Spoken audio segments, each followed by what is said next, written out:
My name is Brennan, and I just turned 31 last month. Halloween has been my favorite holiday since I was a kid growing up in Portland. Every year, I organized the neighborhood trick-or-treating event at my parents' house. That tradition was about to change when Mom called. "We're canceling Halloween this year, sweetie. It's too expensive," she explained. I quietly set down my candy list, accepting her excuse. 2 days later, I discovered 6 first-class tickets to Arizona on their kitchen counter. Before I continue this story, let me know where you're watching from in the comments, and don't forget to hit subscribe to hear how this family betrayal unfolded. To understand why this discovery hit me so hard, you need to know a bit about my family. I grew up in a modest home in Portland with my parents, Diane and Frank, and my 2 younger siblings, Jake and Lily. We were never wealthy by any means. Dad worked as a mechanic at a local garage, and Mom was a part-time receptionist at a dental office. Money was always tight, especially during my early teenage years when the recession hit and Dad's hours got cut back. Christmas and birthdays in our household were simple affairs. No extravagant gifts or elaborate celebrations. We made do with what we had, and my parents were always upfront about our financial limitations. "We can't afford brand-name sneakers this year, Brennan. Or maybe next birthday we can think about that gaming system." I heard these phrases so often they became a soundtrack to my childhood. But Halloween was different. Halloween was magical because it didn't require much money to feel special. A few dollars worth of decorations, some creativity with homemade costumes, and suddenly our modest house became the neighborhood hotspot. Mom would make caramel apples from scratch, Dad would carve pumpkins with us, and we'd transform our small front yard into a spooky wonderland with sheets as ghosts and painted cardboard tombstones. As I grew older, I took over more of the Halloween planning. By the time I was 16, I was coordinating our entire block's trick-or-treating schedule, creating maps for the younger kids, and designing increasingly elaborate front yard displays. My parents seemed genuinely proud of how I'd taken this holiday, and made it something special not just for our family but for the entire neighborhood.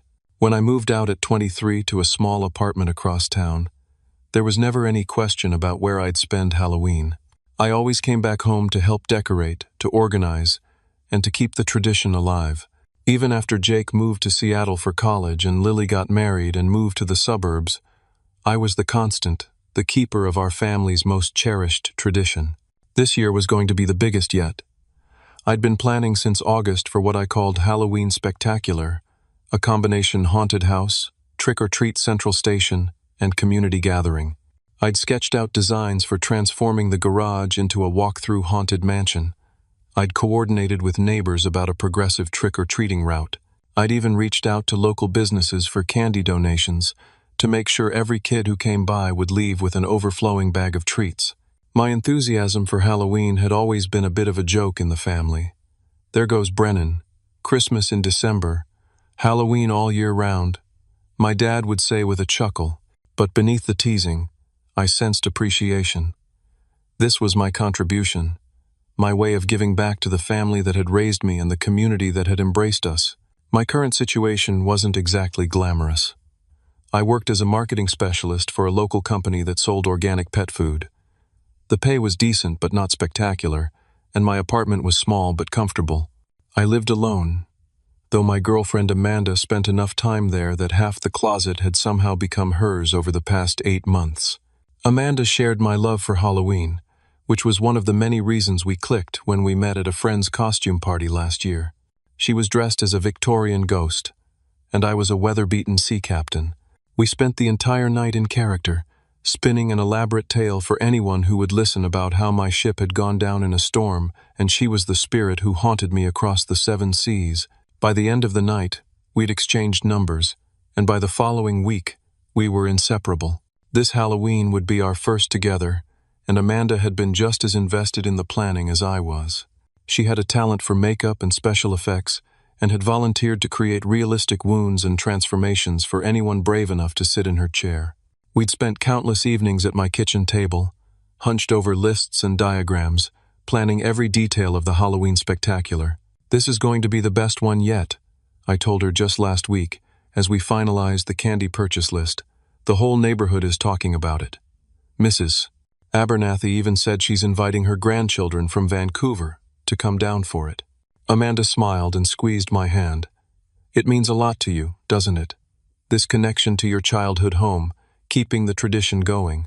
I nodded, not fully articulating how much it really did mean. It wasn't just about Halloween. It was about maintaining a thread of consistency in my life, a connection to my parents and siblings even as we all grew older and drifted in different directions. It was about creating magic in the same place where I'd first experienced it as a child. It was, in many ways, about love. Little did I know that the tradition I cherished so deeply was about to be shattered, not by financial necessity as I would soon be told, but by something far more painful to accept. I was in the Halloween aisle at Target when Mom called. The cart in front of me was already half filled with bags of candy, fake cobwebs, and a motion-activated spider that I knew would terrify and delight the neighborhood kids in equal measure. I had my list in one hand, phone in the other, methodically working my way through the preliminary purchases for the big event. When I saw Mom's name flash across my screen, I assumed she was calling to add to my shopping list, or to tell me about a Halloween decoration she'd spotted somewhere that would be perfect for our display. I answered cheerfully, wedging the phone between my ear and shoulder as I compared two different variety packs of chocolate bars. Hey Mom, I'm actually at Target right now grabbing some supplies. Did you need me to pick up anything specific? There was a pause on the other end, just long enough for me to sense something was off. Mom's voice, when she finally spoke, had that artificially bright quality it took on when she was about to deliver bad news. Brennan, sweetheart, I've been thinking about Halloween this year. I dropped the candy comparison and gave her my full attention. What about it? I've got most of the planning done already. Dad and I just need to start building the haunted garage next weekend. Another pause. That's what I wanted to talk to you about. Your father and I have been looking at our finances, and things are a bit tight right now. My stomach tightened. This wasn't the first time I'd heard about financial concerns from my parents, but it had been a while. Dad's garage had been doing well for the past few years, and Mom had picked up additional hours at the dental office. They weren't wealthy by any means, but they seemed comfortable. What's going on? Is everything okay? I asked, abandoning my shopping cart to step into a quieter corner of the store. Oh, everything's fine. Don't worry too much, Mom said quickly. It's just that the water heater broke last month, and we had to replace it. Then the property taxes were higher than we expected, and your father's car needed new brakes. I nodded to myself. These were all legitimate expenses, the kind that could stack up and create a financial pinch. I understand. Do you need me to chip in for some of the Halloween stuff? I was planning to cover most of it anyway. No, Mom said firmly. That's not what I'm saying. We've decided we should just cancel Halloween this year altogether. No decorations, no party, not even trick-or-treaters. We'll just turn off the porch light and have a quiet evening at home. The statement hit me like a physical blow. Cancel Halloween? Our Halloween? The tradition we'd maintained for well over 20 years? But Mom, I don't understand. I'm covering most of the costs, and we already told the whole neighborhood about the Halloween spectacular. Mrs. Abernathy's grandkids are coming all the way from Vancouver. I know, sweetie, and I feel terrible about that. But it's not just the money for decorations and candy. It's the electricity for all those lights, and the water for cleaning up afterward, and the time and energy that your father and I just don't have right now. We're not getting any younger, you know. I stood there in the middle of Target, surrounded by Halloween merchandise, feeling like the floor had dropped out from under me. This was more than a party being canceled. This was a family tradition, my connection to home, being discarded. We're just going to need to tighten our belts for a while, Mom continued when I didn't immediately respond. Maybe next year will be better. I could host it at my apartment, I offered, though I knew immediately it wouldn't work. My small one-bedroom didn't have the space for the kind of event we'd planned, and the building manager would never approve a horde of trick-or-treaters roaming the halls. That's sweet of you, but no. We just need a quiet year, Brennan. I'm sure everyone will understand. By the time I hung up, I felt hollowed out. I looked down at my shopping list, covered in my enthusiastic notes and sketches, now rendered meaningless. Slowly, I began returning items to the shelves, the motion-activated spider, the bags of candy, all of it going back as other shoppers gave me curious glances. That evening, I told Amanda about the conversation as we sat on my couch, the TV playing a horror movie neither of us was watching. "That's really strange," she said, frowning. "Halloween has always been such a big deal for your family, and it seems sudden to cancel it now, when you've already done so much planning." I shrugged, trying to appear more understanding than I felt. Money problems can come up quickly, and they are getting older. Maybe the whole thing has become too much for them. Amanda wasn't convinced. "But you offered to handle everything, even the costs. It just doesn't add up." I didn't want to admit it, but a similar suspicion had been nagging at me since the call. Something about the whole situation felt off, but I couldn't put my finger on what it was. "Maybe we could do something smaller here," Amanda suggested. "Invite some friends over, watch scary movies, still dress up. It won't be the same as your family tradition, but it could be the start of our own." I appreciated her attempt to salvage something from the disappointment, but my heart wasn't in it. Halloween at my parents' house wasn't just about costumes and candy. It was about continuity, about maintaining a connection to my childhood home even as an adult. It was about seeing the same neighbors year after year, watching their kids grow up, being part of something larger than myself. The next morning, I called my siblings to break the news. Lily seemed surprised but not particularly upset. "That's too bad," she said. "The kids will be disappointed, but we can find somewhere else to trick or treat." Jake's reaction was stranger. There was a long pause after I told him, and when he spoke, his voice had an odd, strained quality. "They told you they're canceling because of money?" "That's what they said?" "Yeah. Apparently they've had some unexpected expenses." "Why? Do you know something I don't?" No, Jake said quickly. "Just surprised, that's all. Listen, I've got to run to a meeting. We'll talk soon, okay?" As I hung up, that nagging feeling intensified. Jake knew something he wasn't telling me. But what could it be? What reason would my parents have to lie about canceling Halloween? Little did I know, I was about to find out exactly what they were hiding, and it would force me to reevaluate everything I thought I knew about my family. 2 days after the call that shattered our Halloween plans, I found myself driving to my parents' house. Dad had borrowed my power drill and some specialized bits a few weeks earlier for a project, and I needed them back for some shelving I was planning to install in my apartment. I'd texted him that morning to let him know I'd be stopping by, but received no response. This wasn't entirely unusual. Dad was notoriously bad at checking his phone, so I decided to swing by anyway. When I arrived, neither of my parents' cars was in the driveway. I checked my watch 2:30 on a Tuesday afternoon and remembered that Mom usually worked until 4 on Tuesdays, while Dad was typically at the garage until 5 or later. I still had the emergency key they'd given me years ago, so I decided to let myself in, leave a note about taking back my tools, and be on my way. The house was quiet when I entered, that particular stillness of an empty home in the middle of a weekday. I headed straight for the basement, where Dad kept his tools, and quickly located my drill and bits on his workbench. Task accomplished, I was heading back up the stairs when I remembered I should leave a note.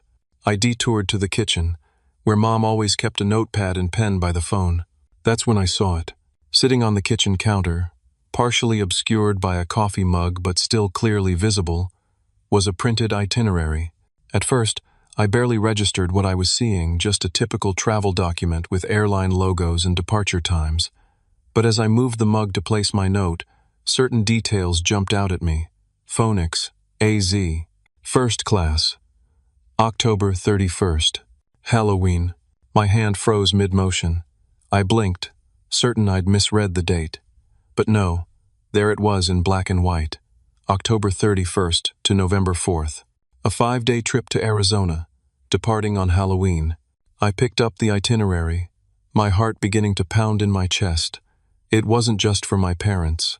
There were 6 tickets listed: Frank and Diane Watson, my parents; Jacob Watson, and guest, my brother and presumably his girlfriend; Lily and Thomas Sullivan, my sister and her husband. 6 people, the entire family, except for me. My hands were shaking as I flipped through the additional pages. A confirmation for a resort in Scottsdale. Reservations for a sunset horseback ride through the desert. Tickets to a high-end magic show. A prepaid wine tasting tour. This wasn't just a quick getaway. This was an elaborate, expensive family vacation. A vacation they were taking instead of Halloween. A vacation I knew nothing about. I sank onto one of the kitchen stools, the papers clutched in my hand, trying to make sense of what I was seeing. There had to be some explanation. Maybe it was a surprise for me? But no, there were only 6 tickets, not 7. And why would they plan a surprise for Halloween, knowing how important that day was to me? I pulled out my phone and texted Jake. "Did you know Mom and Dad are going to Arizona for Halloween weekend?" His response came almost immediately. "They told you?" Finally, my stomach dropped. "No. Found the itinerary at their house." "You knew about this?" There was a long pause before his next message appeared. "Shit. I'm sorry, Bren. They swore they were going to tell you. Said they just needed to figure out the right way." "Tell me what exactly? That the whole family is going on vacation without me? That Halloween is canceled not because of money but because you all made other plans?" "It's complicated," Jake replied. "Can I call you? Just tell me how long you've known." I texted back, my fingers shaking with anger and hurt. "Since July," came the response. "They asked me and Qley if we wanted to go. I assumed you were invited too. Only found out last month you weren't. I've been trying to convince them to tell you the truth." July. They'd been planning this since July, all while I was excitedly mapping out Halloween plans, sharing my ideas with them, investing my time and creativity into an event they knew wouldn't happen. I texted Lily next. "Nice family vacation to Arizona you've got planned." Unlike Jake, Lily didn't show any remorse. "You weren't supposed to find out like this. But honestly, Brennan, it's just Halloween. It's not that big a deal. We all wanted a real vacation for once." "A real vacation," I repeated aloud to the empty kitchen, the words tasting bitter in my mouth. As if the traditions I valued, the connections I worked to maintain, were somehow less real than a trip to Arizona. I looked again at the itinerary, forcing myself to take in the details I'd missed in my initial shock. The total cost for the flights alone was over $5,000. First-class tickets for 6 people didn't come cheap. Add in the resort, the activities, the meals, and this was easily a $10,000 vacation, so much for tightening our belts. With a growing sense of suspicion, I opened a drawer where Mom kept old bills and financial documents. I shouldn't be snooping, a voice in my head warned, but it was drowned out by the roaring sense of betrayal that was building inside me. I found recent credit card statements and began to flip through them. What I discovered only deepened my sense of shock. For the past 6 months, my parents had been spending freely on luxury items, a new 70-inch television, high-end golf clubs for Dad, a weekend spa retreat for Mom, expensive dinners at restaurants I could never afford. There was no sign of the financial strain they'd claimed was forcing them to cancel Halloween. It had all been a lie. A convenient excuse to cancel a tradition that apparently meant nothing to them, despite how much they knew it meant to me. I gathered up the itinerary and my tools and left without writing the note I'd come to leave. As I drove home, my mind raced with questions. Why exclude me from the family vacation? Why lie about the reason for canceling Halloween? And perhaps most painfully, how long had I been the only one who cared about our family traditions? I'd always assumed that Halloween meant as much to them as it did to me. Now I had to face the possibility that they'd been humoring me all these years, going through the motions while secretly resenting the time and energy our traditions required. I pulled over to the side of the road, suddenly unable to see clearly through the tears that had welled up in my eyes. For the first time in my adult life, I felt like a child again, confused, hurt, and betrayed by the people I loved most in the world. But this time, there was no Halloween magic to make everything better.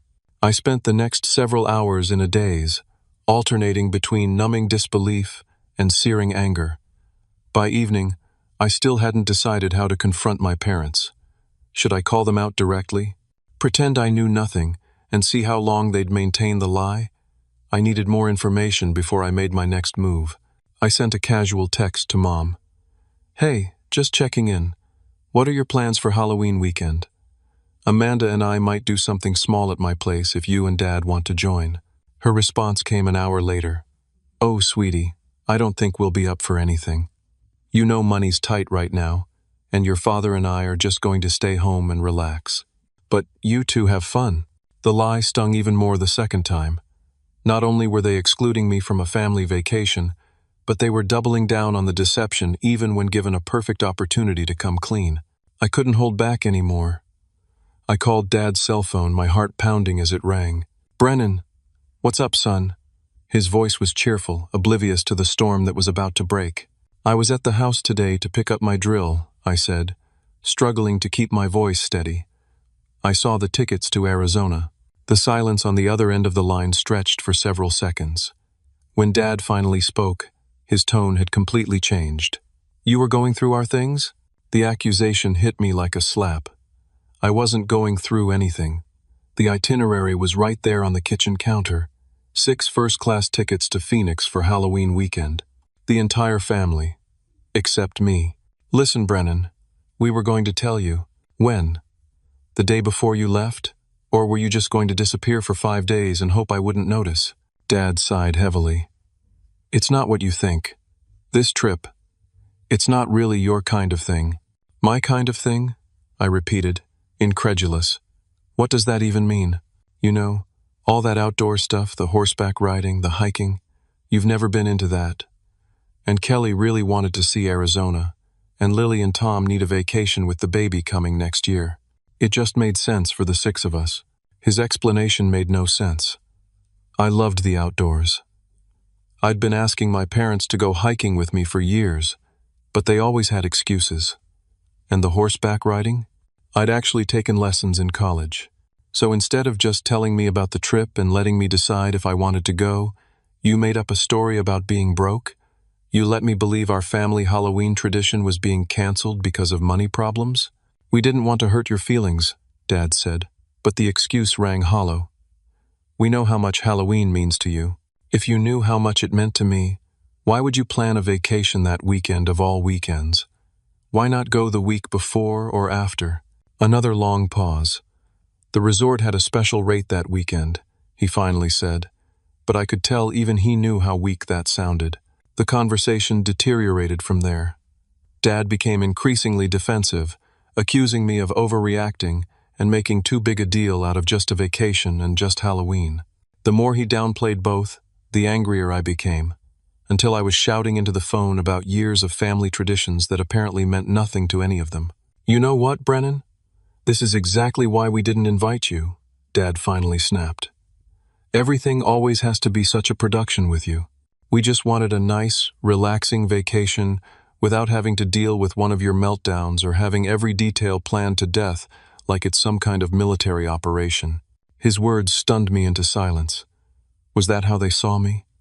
As some kind of control freak they had to deal with. I've got to go, I managed to say, and hung up before he could respond.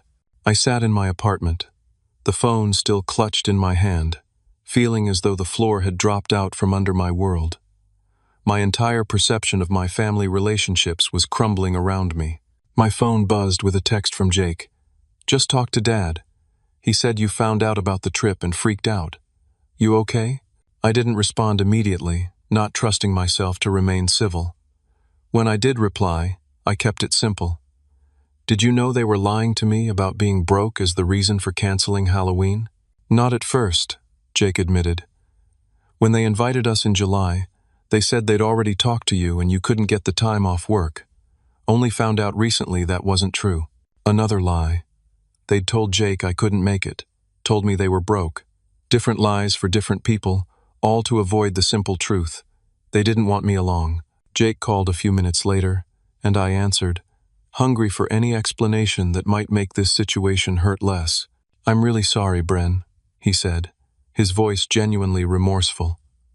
I should have told you as soon as I realized what was happening. Why didn't you? Jake sighed. I confronted Mom and Dad about it, and they swore they were going to tell you themselves. They made me promise to let them handle it. I guess they never did. No, They told me Halloween was canceled because they couldn't afford it. Meanwhile, they're dropping thousands on first-class tickets and a luxury resort. It's messed up, Jake agreed. And it's not the first time they've done something like this. I sat up straighter. What do you mean? There was a pause, and I could almost see Jake debating how much to reveal. Remember last Thanksgiving when they said they were just having a small dinner with the neighbors because the kitchen was being renovated? Yeah, they actually went to New York. Took Lily and Tom to see the parade and a Broadway show. I only know because Lily posted pictures on Instagram and then panicked and blocked you when she realized what she'd done. The revelation hit me like a physical blow. I'd spent that Thanksgiving alone, microwaving a sad little turkey dinner for one, believing my family was just a few miles away but too busy with home renovations to host the usual gathering. Why? I asked, the single word encompassing all my confusion and hurt. Why would they exclude me like this? What did I do? Jake was quiet for a moment. I don't think it's anything you did, exactly. It's more like they see you as the practical one, the responsible one, the one they can count on to watch the house when they're gone, to take care of things they don't want to deal with. But when it's time for something fun, they'd rather I wasn't there. I finished for him. It's not right, Jake said quickly. I'm not defending them. I just think that's how they see things. After we hung up, I sat in the growing darkness of my apartment, not bothering to turn on the lights as the sun set. The picture Jake had painted was devastating, but rang true. How many times had my parents called me to help with practical matters, fixing a leaky faucet, setting up a new TV, driving them to medical appointments while keeping me at arm's length for celebrations and vacations. I thought about all the times I'd rearranged my schedule to be there for them, all the nights and weekends I'd sacrificed to maintain our family traditions. I'd believed I was a valued part of the family unit, someone whose presence was desired rather than merely tolerated for what I could provide. The realization that I'd been cast in the role of useful outsider rather than beloved family member shook me to my core. But as the initial shock began to fade, another emotion took its place: determination. If this was how they wanted things to be, then perhaps it was time for me to redefine my role in the family on my own terms. The next morning, I woke up with a clarity I hadn't felt since discovering the tickets. Amanda had stayed over, holding me as I alternated between angry rants and periods of stunned silence. Now, as we sat at my small kitchen table drinking coffee, she watched me with concern. You look different today, she observed. Less devastated, more resolved. I nodded. I've been thinking about what Jake said, about how they see me as the practical one they can count on but don't necessarily want around for the fun stuff. That's their loss, Amanda said firmly. You're the most fun person I know. Her loyalty warmed me, but I remained focused on my train of thought. The thing is, they've been having it both ways. They exclude me when it suits them, but they still expect me to be there whenever they need something. Like organizing Halloween for the whole neighborhood, Amanda said. Exactly. Or watching the house when they're away, or dealing with service people so they don't have to take time off work. I took a sip of my coffee. But what if I stopped being so available? Amanda raised an eyebrow. What are you thinking? Nothing dramatic. I'm not going to cut them off or anything. But maybe it's time to establish some boundaries. As I spoke, I remembered something that had been nagging at the back of my mind since discovering the vacation plans. 3 years ago, when my parents had some financial difficulties after Dad's garage underwent expensive renovations, I'd added them as authorized users on one of my credit cards. It was meant to be for emergencies only, and they'd rarely used it. But recently, I'd noticed some larger charges that I'd assumed were related to the Halloween preparations. I pulled out my laptop and logged into my credit card account. There they were: charges from the resort in Arizona, deposits for some of the activities, even a shopping spree at a high-end outdoor clothing store. They were using my credit card to help fund their secret vacation. They're charging parts of their trip to my card, I said, showing Amanda the screen. The card I gave them for emergencies. Amanda's eyes widened. Wow, that crosses a line. The anger I'd been trying to contain bubbled up again. Not only had they excluded me and lied to me, but they were using my own financial resources to do it. I think I need to remove them as authorized users, I said, reaching for my phone. "Are you sure?" Amanda asked. "That's going to cause a pretty big confrontation." I nodded, already dialing the customer service number on the back of my card. I'm not doing it to be vindictive. I'm doing it because they've demonstrated they can't be trusted to respect the boundaries of what this card was intended for. The call to the credit card company was brief and efficient. Yes, I wanted to remove the authorized users immediately. No, I did not want to issue replacement cards. Yes, I understood this would cancel the existing cards they had. Within 15 minutes it was done. My parents would no longer be able to use my credit for their vacation or anything else. Next, I sent a brief, factual text to my parents. "I've removed you as authorized users on my credit card. I noticed charges for your Arizona vacation and wanted to clarify that the card was for emergencies only, not leisure travel I wasn't informed about." Then I sent a separate message to the family group chat, which included my parents, Jake and Lily. "Just a heads up that I won't be available to watch anyone's houses or take care of pets from October 31st to November 4th. I'll be busy with alternative Halloween plans." I put down my phone and looked at Amanda. There, boundaries established. "How do you feel?" she asked. Honestly, a little guilty, but also relieved. Like I'm finally standing up for myself, instead of just accepting whatever scraps of family inclusion they decide to throw my way.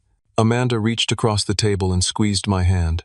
"I'm proud of you, and for what it's worth, I think they've taken advantage of your generosity for way too long." My phone immediately began buzzing with incoming messages, but I ignored it for the moment. So about those alternative Halloween plans. "How would you feel about hosting a neighborhood Halloween event at the community center near my apartment?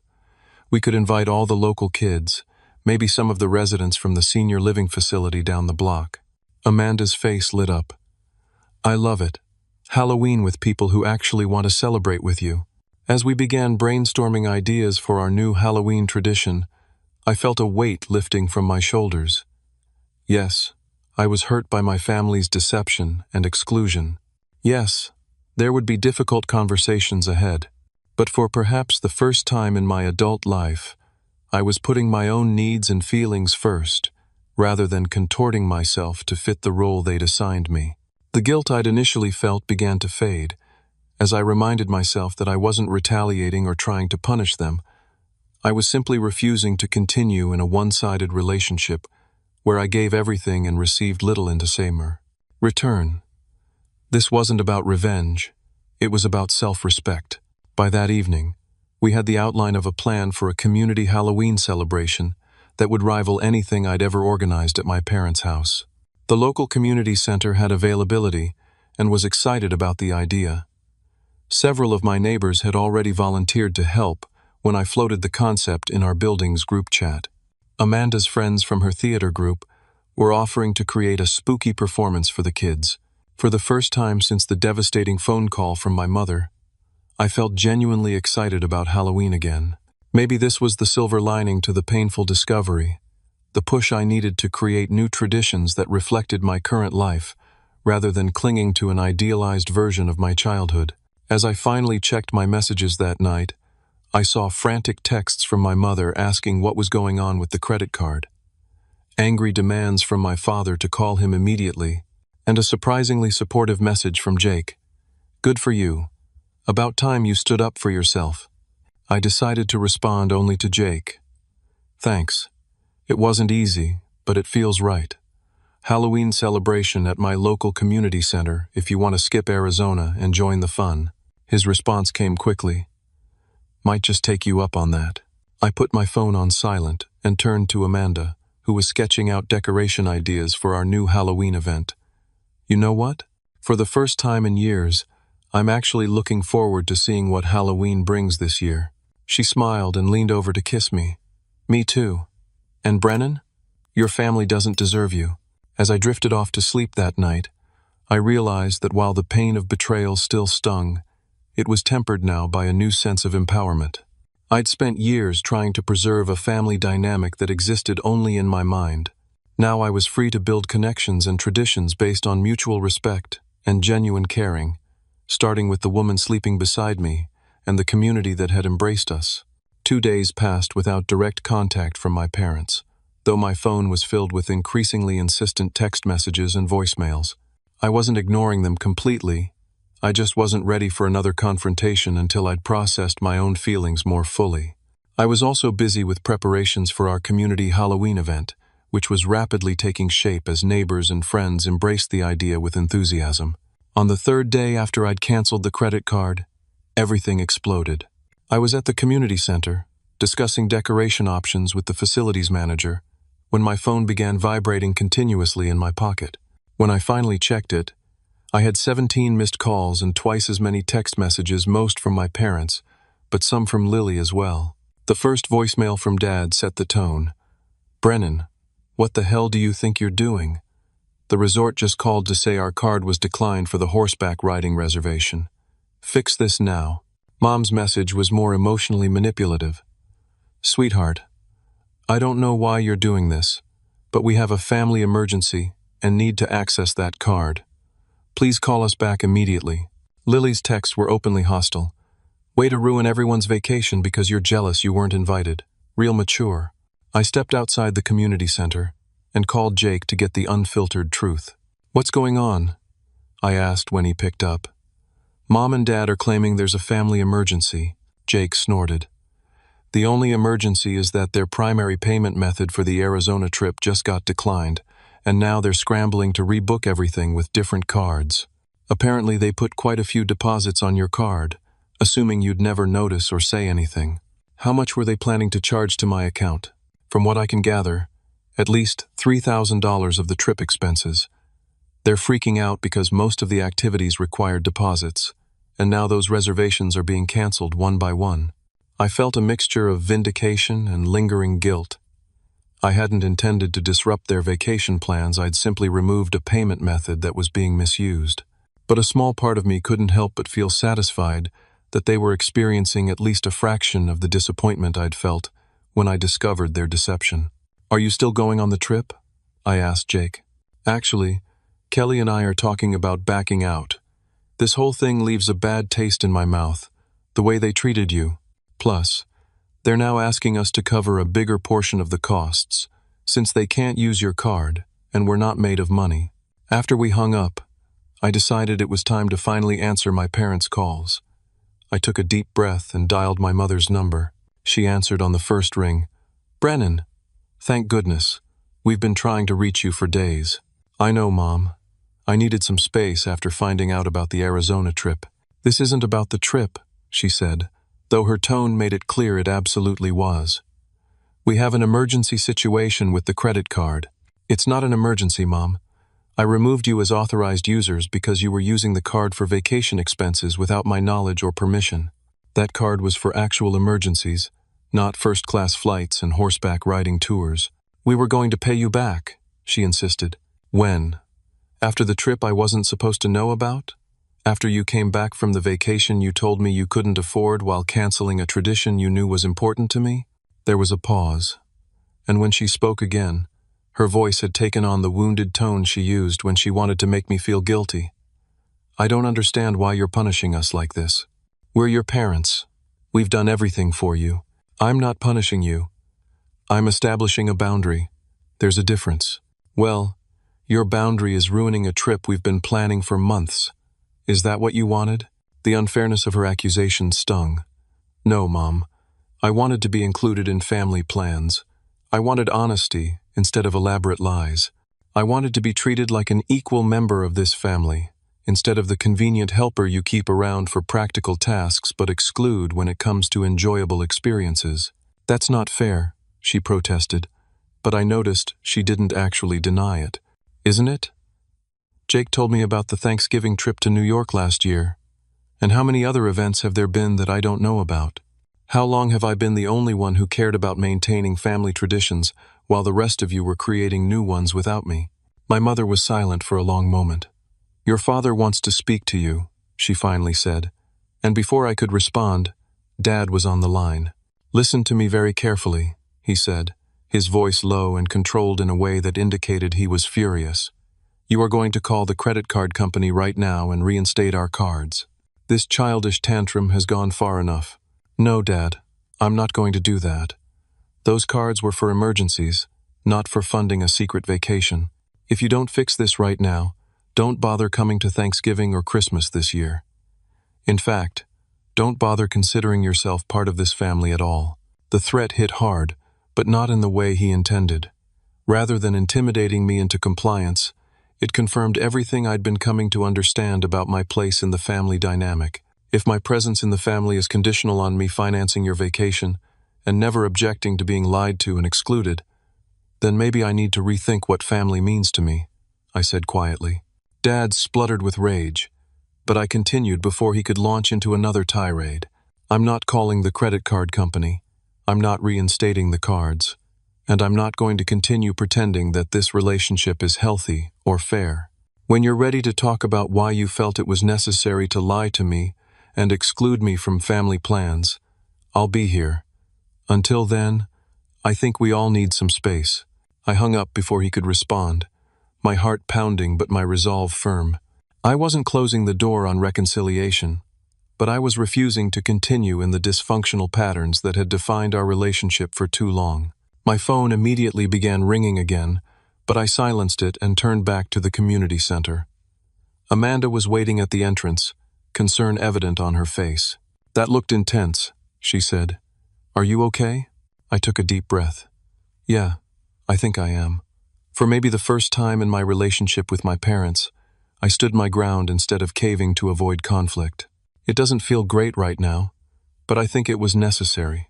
She slipped her arm through mine. I'm proud of you. And for what it's worth, the Halloween plans are coming together amazingly.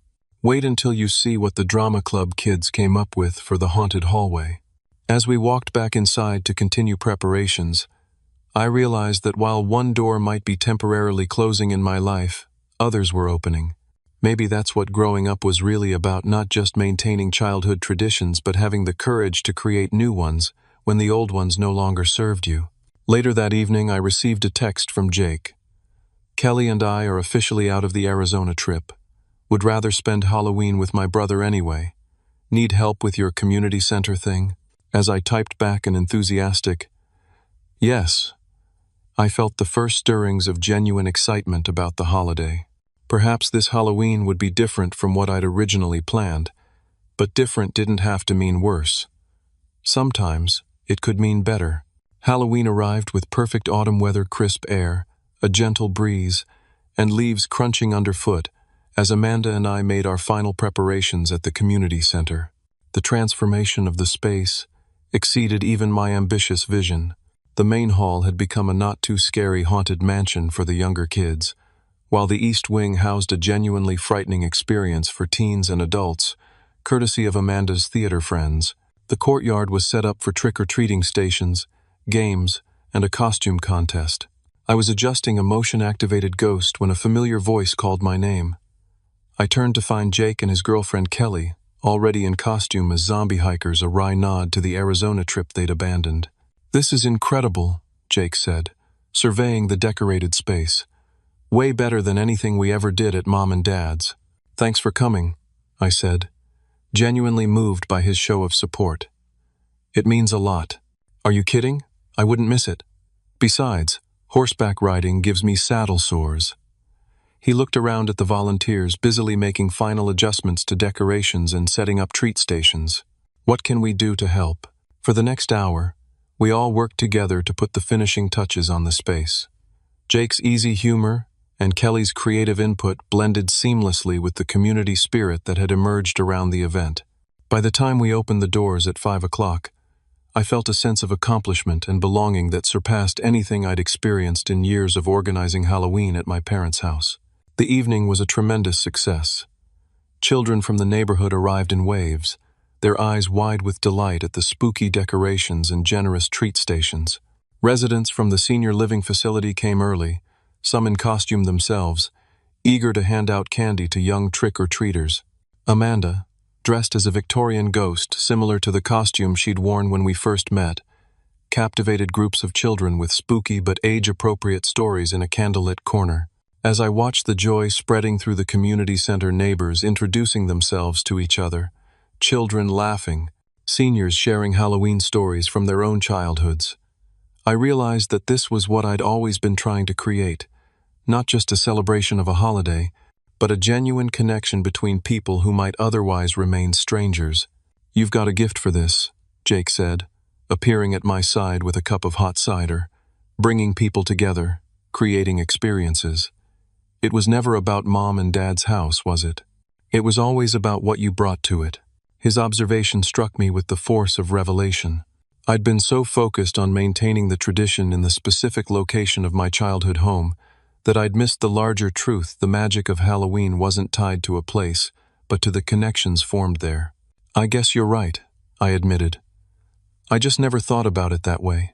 The evening continued with costume contests, spooky dance performances by local kids, and an unexpected highlight when some of the seniors taught the children Halloween games from the 1950s.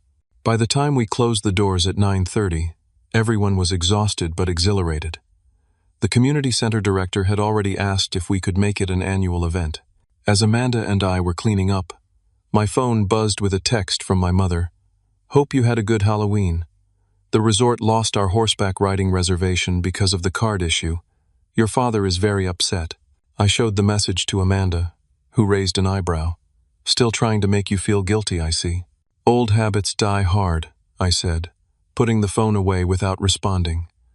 I wasn't going to let the manipulation tactic spoil what had been a wonderful evening. A week later, my parents returned from Arizona. The day after their return, they showed up unannounced at my apartment, bearing souvenir magnets and forced smiles. "We brought you a little something," Mom said, holding out a paper bag as if the cheap airport gifts could bridge the chasm that had opened between us. I invited them in but remained standing, unwilling to settle into the comfortable patterns that had defined our relationship for so long. "We need to talk about what happened," I said directly. "Not just about the credit card, but about the pattern of excluding me from family events while expecting me to be available whenever you need something practical."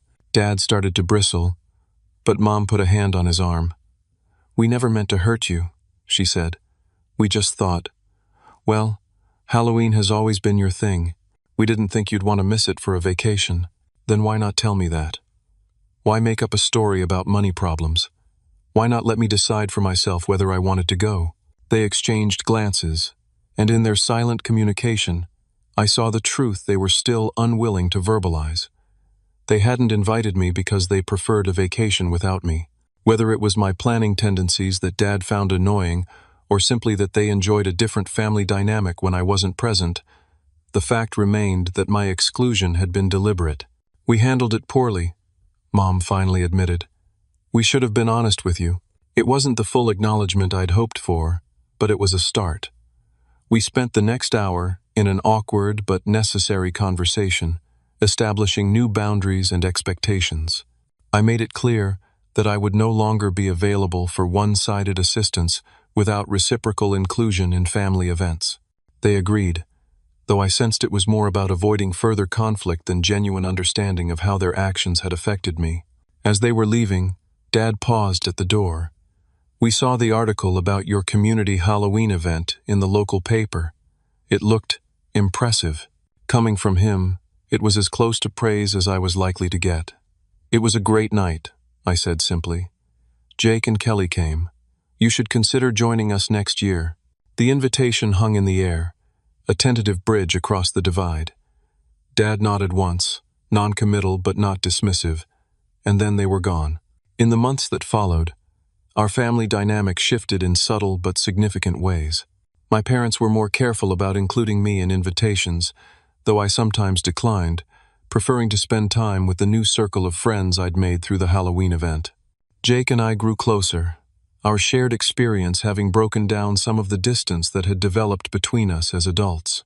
Lily remained cooler, still viewing me as the troublemaker who had disrupted her vacation plans, but even she made occasional efforts to include me in family gatherings. 6 months after that fateful Halloween, Amanda moved in with me, as we unpacked her belongings and integrated them with mine, creating a shared life in physical form. I found myself reflecting on how much had changed since the day I discovered those tickets to Arizona. "Do you ever regret it?" Amanda asked, as we arranged her books alongside mine on the shelves. Standing up to your family, I mean. It's been a hard road. I considered the question seriously. The past 6 months had indeed been challenging, with strained holiday gatherings and occasional relapses into old patterns that required firm reinforcement of boundaries. But alongside those difficulties had been unexpected joys, deepened friendships with neighbors, a stronger relationship with Jake, and most significantly, the liberation of no longer contorting myself to fit others' expectations. No, I said finally. I don't regret it. I regret that it was necessary, but not that I did it. She smiled and handed me another stack of books. For what it's worth, I think it made you stronger, more authentic. It taught me something important, I reflected. Family isn't just about blood relations, it's about mutual respect, honesty, and genuine care for each other's well-being. Sometimes the family you choose is more nurturing than the one you're born into. As spring turned to summer, planning began for the second annual community Halloween celebration. This time, we had a committee of eager volunteers, a budget from local businesses, and ambitious plans to expand into the park adjacent to the community center. Jake and Qley were heavily involved, bringing fresh ideas and energy to the planning sessions. To my surprise, during one of these meetings, my phone buzzed with a text from Mom. Dad and I were wondering if you need any help with the Halloween planning this year. We're free on weekends. It wasn't a grand apology or a complete transformation of our relationship, but it was an olive branch, an acknowledgement that my new tradition had value and that perhaps they wanted to be part of it on the new terms I'd established. What do you think? I asked Amanda, showing her the message. She squeezed my hand. I think family relationships are always evolving. Maybe this is the next stage of yours. I texted back an invitation to the next planning meeting, neither expecting too much nor closing the door on the possibility of healing. Whatever happened next, I knew I would face it from a place of newfound strength and self-respect. As I look toward this year's Halloween, I'm filled with anticipation rather than anxiety. The holiday that once served as a tenuous connection to my childhood home has become a celebration of the life and community I've built as an adult. The betrayal that seemed devastating a year ago ultimately freed me to create something more authentic and fulfilling. Perhaps that's the most valuable lesson I've learned through all of this. Sometimes the painful dismantling of illusions is necessary for genuine growth. By letting go of the family dynamic I'd clung to for so long, I created space for relationships based on mutual respect rather than convenient roles and unspoken expectations. Have you ever had to redefine a family relationship or tradition? I'd love to hear your stories in the comments below. And if you found value in my journey, please like and subscribe to hear more stories about finding strength in difficult situations. Consider sharing this with someone who might need encouragement to establish healthy boundaries in their own relationships. Thank you for listening, and remember, sometimes the most meaningful traditions are the ones we have the courage to create ourselves.